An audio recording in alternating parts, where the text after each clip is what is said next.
So guys, kung sino man nakakakilala dito, napakabastos, may paunat-unat pa. Kala mo kung sino. Kung ano-ano ginagawa guys sa CCTV. Ba, tingnan nyo na Makyu. Ang sama. Tingnan nyo guys, pupunta yan sa likod.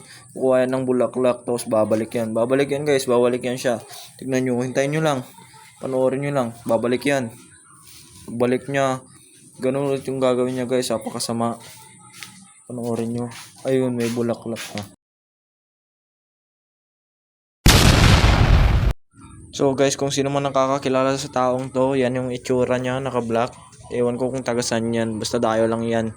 Punta lang dito sa bahay, tapos pinagtritripan yung CCTV, nakakabit.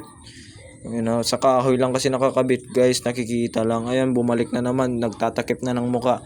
Hawak-hawak pa yung bulaklak, sumbong kita kay mama. Aray ko. Namakyo na naman guys, aray.